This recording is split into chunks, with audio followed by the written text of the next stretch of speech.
Hello दोस्तों, नमस्कार। मैं विजय पूनिया और आप देख रहे हैं विजय एजुकेशन। विजय परिवार में आपका स्वागत है। प्यारे साथियों, आज मैं बात करने आया हूं बीएससी नर्सिंग और बी फार्मा में क्या डिफरेंस है। 12th के बाद में हमें कौन सा कोर्स करना चाहिए। 2024 में जिन बच्चों ने 12th का एग्ज़ाम दिया है या जो बच्चे 12th पास आउट है, उन्हें किस कोर्स को सेलेक्ट करना चाहिए, दोनों में से बेस्ट कौन है। बीएससी नर्सिंग के बाद कौन से जॉब हैं और बी फार्मा के बाद कौन से जॉब हैं। एलिजिबिलिटी क्राइटेरिया और एडमिशन प्रोसेस क्या है, एज लिमिट क्या है एडमिशन के लिए, इन सभी पॉइंट की जानकारी मैं इस वीडियो में आपको देने वाला हूं। देखिएगा, सबसे पहले हम बात कर लेते हैं बीएससी नर्सिंग की। कौन कर सकता है बीएससी नर्सिंग। देखिएगा बच्चों, अगर आप बीएससी नर्सिंग कोर्स करना चाहते हैं तो सबसे पहले एलिजिबिलिटी क्राइटेरिया क्या है। आपके 12th में बच्चों बायो सब्जेक्ट होना कंपलसरी है। गर्ल्स कैंडिडेट हैं वो भी बीएससी नर्सिंग कर सकता है और बॉयज कैंडिडेट भी बीएससी नर्सिंग कर सकता है। ठीक है ना बच्चों, बिल्कुल जी। अब देखिएगा, बीएससी नर्सिंग करने के लिए एज लिमिट क्या है जी। एज लिमिट है बच्चों 17 से 35, 17 से 35 वर्ष। ठीक है बच्चों, बिल्कुल। अब हम बात करते हैं कि सर एडमिशन का प्रोसेस क्या है बीएससी नर्सिंग में। डायरेक्ट एडमिशन होगा या एंट्रेंस एग्जाम के थ्रू एडमिशन होगा। तो बच्चों बीएससी नर्सिंग के लिए एंट्रेंस एग्जाम देना पड़ता है और ये एंट्रेंस एग्जाम बच्चों स्टेट वाइज सेपरेट होता है। मतलब कि यूपी का अलग, बिहार का अलग, राजस्थान का अलग और एमपी का अलग होता है। तो सभी स्टेट का अलग अलग एंट्रेंस एग्जाम होता है ना। और इस एंट्रेंस एग्जाम को जब आप देंगे, है ना, इस प्रवेश परीक्षा को जब आप देंगे और उसमें जब अच्छे नंबर लेके आएंगे तो बच्चों आपको एडमिशन मिलेगा गवर्नमेंट कॉलेज में। ओके, एंट्रेंस एग्जाम दे कब पाएंगे सर, जब आप एडमिशन फॉर्म भर देंगे। ठीक है, और फॉर्म जो है बच्चों मार्च से लेकर के और मई तक अलग अलग स्टेट में ऑनलाइन भरे जाते हैं। अब बच्चों हम बात करेंगे सिलेक्शन कट ऑफ की कि भाई बीएससी नर्सिंग एंट्रेंस एग्जाम में कट ऑफ क्या जाती है। तो देखिए बच्चों, आपको लगभग 70% मार्क्स जो हैं वो बच्चों स्कोर करने पड़ते हैं मिनिमम आपको इतने मार्क्स लाने पड़ेंगे तभी आपका एडमिशन होगा। किसमें, गवर्नमेंट कॉलेज में, है ना। गवर्नमेंट कॉलेज के लिए 70% है। अब बच्चों कुछ ऐसे स्टेट हैं जहां नेगेटिव मार्किंग होती है, वहां 60% पर भी गवर्नमेंट कॉलेज मिल जाता है और जहां नेगेटिव मार्किंग नहीं होती है वहां बच्चों 75% पर गवर्नमेंट कॉलेज मिलता है। ओके, बिल्कुल। अब हम बात कर लेते हैं बी फार्मा की, है ना। लेकिन उससे पहले एक चीज और बच रही है। बहुत से बच्चे सोच रहे होंगे कि बीएससी नर्सिंग में एडमिशन के लिए एंट्रेंस एग्जाम होता है, प्रवेश परीक्षा होती है। तो सर उस एंट्रेंस एग्जाम का पेपर पैटर्न और सिलेबस क्या रहता है। तो बच्चों जो पेपर पैटर्न रहेगा एंट्रेंस एग्जाम का, उसमें फिजिक्स, केमिस्ट्री और बायोलॉजी, ये 3 सब्जेक्ट तो सभी स्टेट में पूछे जाएंगे। ठीक है ना, बिल्कुल जी। लेकिन साथ में कुछ ऐसे स्टेट है बच्चों जिनमें एक और सब्जेक्ट पूछा जाता है, नर्सिंग एप्टीट्यूड और इंग्लिश और बच्चों जीके, है कि नहीं, बिल्कुल जी।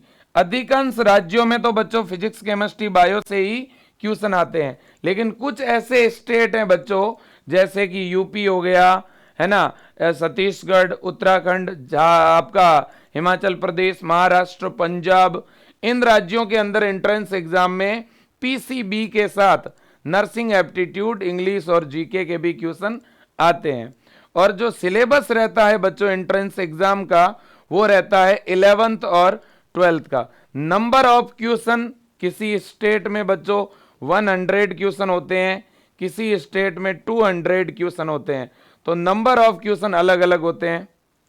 नेगेटिव मार्किंग बच्चों ज्यादातर स्टेट में तो नेगेटिव मार्किंग होती नहीं, लेकिन कुछ स्टेट हैं जिनमें होती हैं। ठीक है, बिल्कुल।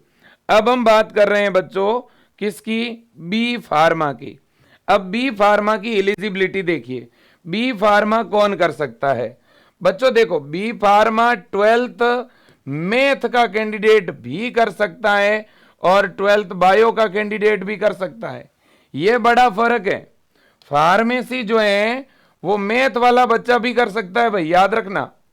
फार्मा जो है वो मैथ का भी कर सकता है और बायो वाला भी कर सकता है, जबकि बीएससी नर्सिंग केवल बायो का है ना। और बॉयज और गर्ल्स दोनों ही ये कोर्स कर सकते हैं। ओके, एज लिमिट इसमें भी बच्चों 17 से 35 है ना। ये भी बच्चों एक डिग्री कोर्स है।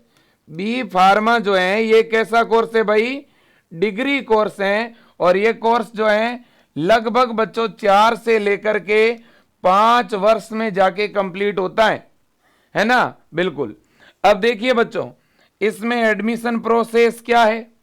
अब बी फार्मा की अगर बात करूं बच्चों, तो अधिकांश राज्यों में, ज्यादातर स्टेट के अंदर बी फार्मा में एडमिशन के लिए एंट्रेंस एग्जाम होता है ना। जो गवर्नमेंट कॉलेज होते हैं ना बेटा, उनमें एडमिशन के लिए आपको जो है ना क्या देना पड़ेगा, एंट्रेंस एग्जाम। लेकिन कुछ ऐसे प्राइवेट कॉलेज होते हैं जिनमें डायरेक्ट एडमिशन भी मिलता है, बट प्राइवेट की फीस ज्यादा होती है। ओके, और सेम इसमें भी कट ऑफ बच्चों यही जाती है। अगर आप 60 से 70% मार्क्स लेके आ जाते हैं तो आपको बी फार्मा के गवर्नमेंट कॉलेज में एडमिशन मिल जाता है। और बच्चों जो ये एंट्रेंस एग्जाम है बच्चों, ये स्टेट वाइज होता है। अलग अलग स्टेट का अलग अलग एंट्रेंस एग्जाम लगता है, यूपी का अलग और बिहार का अलग, राजस्थान का अलग, इस तरह से है ना। इसमें भी बच्चों जो बी फार्मा के अंदर जो आपका पेपर पैटर्न रहता है बच्चों, वो मैं आपको बताने वाला हूं कि इसमें जो पेपर पैटर्न आपका रहता है बच्चों, वो कुछ इस तरह का रहता है। 1 मिनट मैं आपको दिखा दूं। बी फार्मा में बच्चों जो पेपर पैटर्न रहेगा उसमें फिजिक्स, केमिस्ट्री और बायोलॉजी है ना। और जो मैथ वाला बच्चा होगा उस मैथ वाले बच्चे के मैथ के क्वेश्चन आएंगे है ना। तो ये बच्चों जो है पेपर का आपका पैटर्न रहेगा। नंबर ऑफ क्वेश्चन अलग अलग हो सकते हैं और सिलेबस यहां पर भी बच्चों जो है 11th और 12th पीसीएम या पीसीबी का क्या रहने वाला है बच्चों, सिलेबस। ओके, बिल्कुल। अब बात करते हैं कि विच कोर्स इज बेस्ट। अब बच्चों बेस्ट कौन सा है ना। अरे भाई कौन सा ऐसा कोर्स है जिसमें जॉब की संभावना ज्यादा है, इजी वे में ही गवर्नमेंट जॉब मिल जाती है, किसमें सैलरी ज्यादा मिलती है, किसमें स्ट्रगल और कंपटीशन कम है। तो देखिए सीधी सी बात बताना चाहूंगा कि इन दोनों को जब आप कंपेयर करेंगे तो फिर बीएससी नर्सिंग हमेशा बच्चों टॉप पे ही रहेगा है ना। बीएससी नर्सिंग बच्चों जो हैं बिल्कुल बेस्ट कोर्स हैं, ठीक है ना। मैं ये नहीं कह रहा हूं कि भाई बी फार्मा बेस्ट नहीं है, बी फार्मा भी एक अच्छा कोर्स है भाई, बी फार्मा भी बेस्ट है। लेकिन जब हम दोनों को कंपेयर करते हैं तो मैं नंबर 1 पे रखूंगा बीएससी नर्सिंग को और नंबर 2 पे रखूंगा बी फार्मा को। क्योंकि बच्चों बी फार्मा में गवर्नमेंट जॉब थोड़ी कम होती है और थोड़ा बच्चों कंपटीशन ज्यादा है। बहुत से लोग हैं जिन्होंने फार्मेसी कर रखा है तो कुछ ज्यादा ही स्ट्रगल करना पड़ेगा। लेकिन बीएससी नर्सिंग में इतनी ज्यादा गवर्नमेंट जॉब है, बहुत ज्यादा वैकेंसीज निकलती हैं, तो तुरंत आपको गवर्नमेंट जॉब यहां पे मिल जाता है, ठीक है ना, बिल्कुल। तो ज्यादा सही है बीएससी नर्सिंग। अब बच्चों मैं जॉब की बात कर रहा हूं तो भाई बीएससी नर्सिंग के बाद आप कौन कौन से फील्ड में जॉब कर सकते हैं। बच्चों जॉब के तो इतने ज्यादा फील्ड हैं, ठीक है ना। मैं अगर नाम बताता रहूंगा तो कई घंटे निकल जाएंगे, ठीक है। देखिएगा आप लोग, सबसे पहले तो नॉरसेट, जितने भी बच्चों जो एम्स हॉस्पिटल होते हैं, इनमें जो है अगर आप नर्सिंग ऑफिसर के तौर पर काम करना चाहते हैं तो बीएससी नर्सिंग करने के बाद में आपको नॉरसेट के नाम से बच्चों एग्जाम देना पड़ता है। नॉरसेट की वैकेंसी, नॉरसेट की जो वैकेंसी है बच्चों, वो 1 साल के अंदर 2 बार आती है। सोचिए, बहुत सारे ऐसे राज्य हैं जहां टीचर की वैकेंसी, एलडीसी की, पटवार की, है ना, एसआई की, कांस्टेबल की, गवर्नमेंट 5 साल में एक ही वैकेंसी निकालती है। बट बीएससी नर्सिंग करने के बाद 1 साल में आपको 2 वैकेंसियां मिलेगी। एक में नहीं हुआ तो दूसरी में हो जाएगा। बहुत बड़ा चांस है कि नहीं है? केवल एक वैकेंसी नहीं, और भी बहुत है। देखो, सीएचओ, कम्युनिटी हेल्थ ऑफिसर। अब कम्युनिटी हेल्थ ऑफिसर जो है केवल बीएससी नर्सिंग वाला ही बन सकता है, जीएनएम वाला नहीं। एम्स के अंदर नर्सिंग ऑफिसर जो है वो बीएससी नर्सिंग वाला बन सकता है, क्योंकि जीएनएम को एक्सपीरियंस चाहिए जो नॉर्मली मिलता नहीं। अब इसके बाद में कॉलेज में आप प्रोफेसर बन सकते हो। जितने भी बच्चों जो नर्सिंग के कॉलेज होते हैं, है ना, वहां आप प्रोफेसर, प्रिंसिपल, है ना, ट्यूटर बन सकते हो। चाहे वो जीएनएम का कॉलेज हो या एएनएम का कॉलेज हो या बीएससी नर्सिंग का कॉलेज हो बच्चों, वहां आप एज ए प्रोफेसर बन सकते हैं। आपको बीएससी नर्सिंग के बाद अगर आप मास्टर कोर्स एमएससी नर्सिंग कर लेते हैं तो आप बच्चों ये समझिए कि आपको तुरंत जो है जॉब मिल जाएगी, है ना। वो नॉर्मल नहीं, ऐसी जॉब जिसका पेमेंट 1 महीने का 2 लाख रुपए होगा।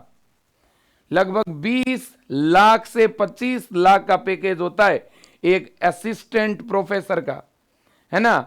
2 साल 3 साल जब उनकी जॉब कंप्लीट हो जाती है ना, तो मेरे दोस्तों, और आज के टाइम में तो लगातार ग्रेड पे बढ़ रहा है। सेंट्रल गवर्नमेंट की भर्तियों में तो आपको ही पता है पेमेंट 1 लाख रुपए से शुरू होता है ना। तो वैकेंसी बच्चों यहाँ पे बहुत अच्छी मिलती है, पेमेंट अच्छा मिलता है। अब देखिएगा, ट्यूटर, आप अगर नॉर्मल कॉलेज में ट्यूटर भी बनते हैं तो भी आपका पेमेंट बच्चों 70,000 रुपए से स्टार्ट होता है। आप एम्स के अंदर जब नर्सिंग ऑफिसर बनते हैं तो भी आपका जो पेमेंट है बच्चों लगभग 90,000 रुपए से लेकर 1 लाख रुपए तक मिलता है प्रति महीना। इसी तरह से आप जो बच्चों गवर्नमेंट हॉस्पिटल है, जो जिला लेवल पर जो गवर्नमेंट हॉस्पिटल होते हैं बच्चों, जिले के जो डिस्ट्रिक्ट हॉस्पिटल होते हैं ना, उन जिले के और ब्लॉक के जो गवर्नमेंट हॉस्पिटल है उनमें बच्चों staff nurse, 2nd grade staff nurse भी आप बन सकते हैं। 50,000 रुपए पेमेंट मिलता है बच्चों यहाँ पे मंथली। इसी तरह से बच्चों आप अगर हमारे देश के जो है बड़ी सिटी में जॉब करना चाहते हैं, टॉप सिटी में जॉब करना चाहते हैं, तो जो दिल्ली गवर्नमेंट के जितने भी हॉस्पिटल है वो तो आपको पता ही है टॉप ही होते हैं। तो दिल्ली गवर्नमेंट के जो हॉस्पिटल हैं उनमें अगर आप नर्सिंग ऑफिसर बनना चाहते हैं तो DSSB की वैकेंसियां आती रहती है। इसी तरह से बच्चों इंडिया में प्रत्येक स्टेट के अंदर सभी राज्यों में बच्चों कुछ और गवर्नमेंट हॉस्पिटल है केंद्र सरकार के, जैसे एम्स होता है ना वैसे ही होते हैं ESI हॉस्पिटल, इनमें वैकेंसियां आती है। जैसे बच्चों एम्स होता है वैसे ही BHU है, BHU की अलग से भर्ती निकलती है। जैसे एम्स है वैसे ही PGI बच्चों हॉस्पिटल होते हैं, PGI, जैसे कि PGI लखनऊ, जैसे कि PGI चंडीगढ़, जैसे कि PGI रोहतक, है ना। तो इन PGI में भी बच्चों वैकेंसियां निकलती रहती है। RML राम मनोहर लोहिया, है ना, RML दिल्ली, RML लखनऊ, इनकी वैकेंसियां निकलती रहती है।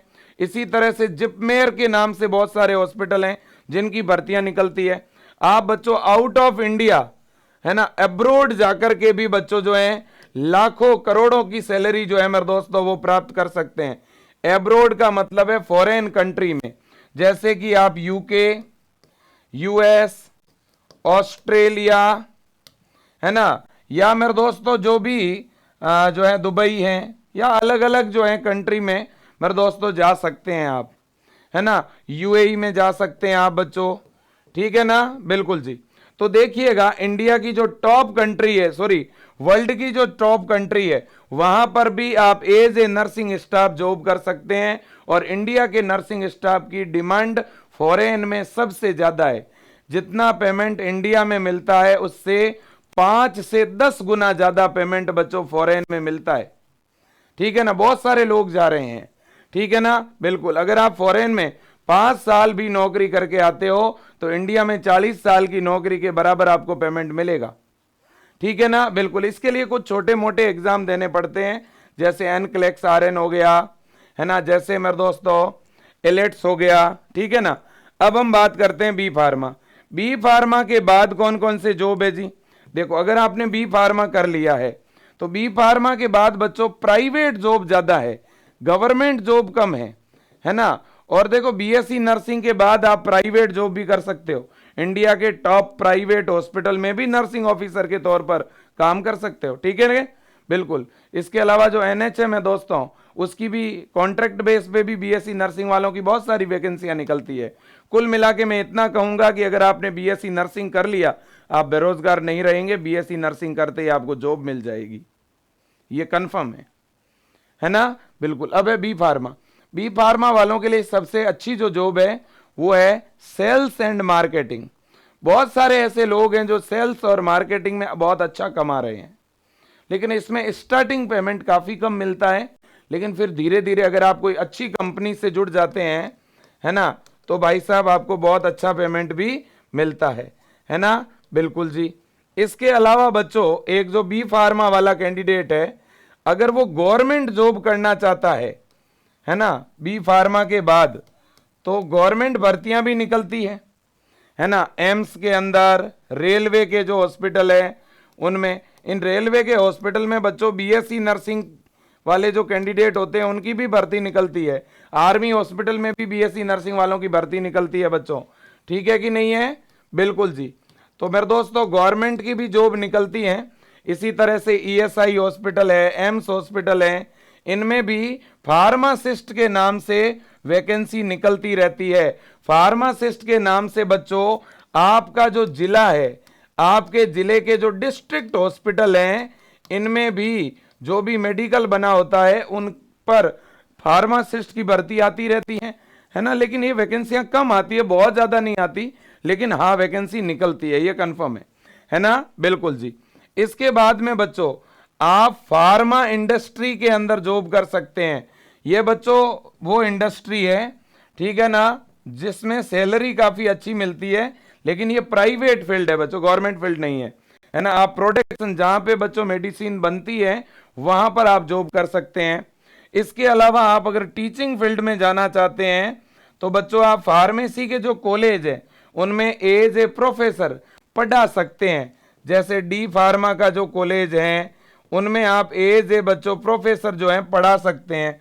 ओके, बिल्कुल। और आप बी फार्मा के बाद अगर मास्टर करते हैं बच्चों एम फार्मा, तो आप ये समझिएगा कि फिर आपको जो टॉप कंपनीज है उनमें बड़े आराम से जॉब मिल जाता है।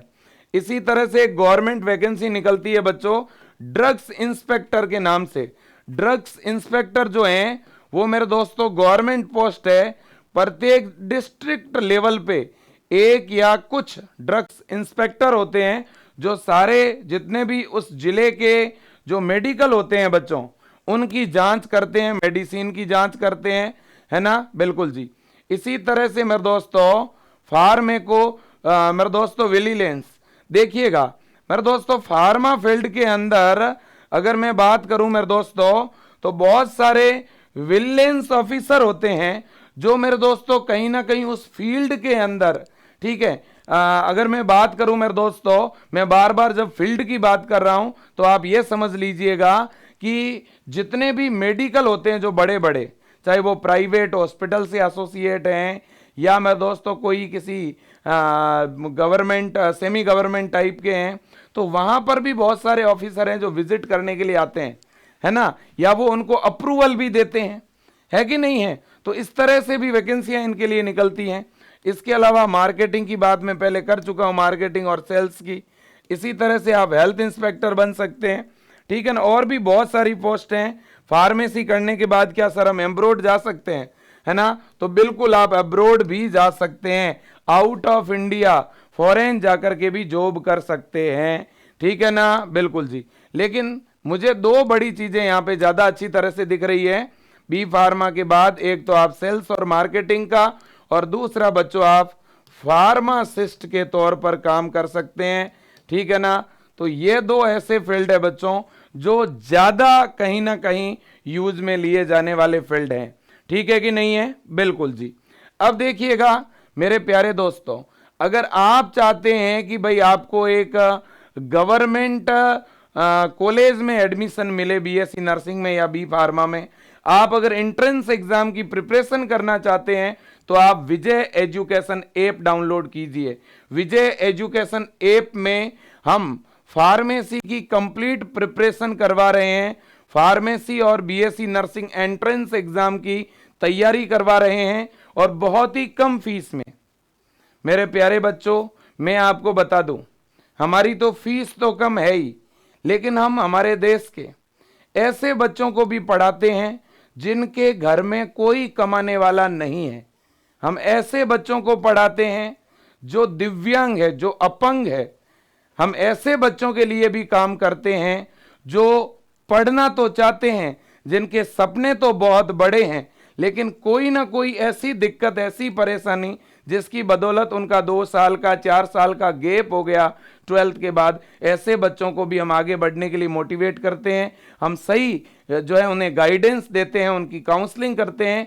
तो प्यारे बच्चों और अभिभावकों, आप भी अपने बेटे या बेटी को बीएससी नर्सिंग एंट्रेंस एग्जाम की तैयारी करवाना चाहते हैं या पैरामेडिकल फार्मेसी एंट्रेंस एग्जाम की तैयारी करवाना चाहते हैं तो आप विजय एजुकेशन ऐप ज्वाइन करवाइए, जिसमें ब्रह्मास्त्र बैच हैं, अटल है, विजेता हैं, लक्ष्य हैं, जीत है। अलग अलग ऑनलाइन बैच अलग अलग स्टेट के लिए हैं, उनको आप ज्वाइन करिए। हमारी फीस बहुत कम है लेकिन कंटेंट में बहुत दम है। हमारा उद्देश्य शिक्षा से पैसा कमाना नहीं, हमारा उद्देश्य शिक्षा हर घर तक कैसे पहुँचे यह है। और इसलिए हम प्रति महीना 100 से 150 रुपये में पढ़ा रहे हैं बच्चों को और हम इसी तरह से पढ़ाते रहेंगे।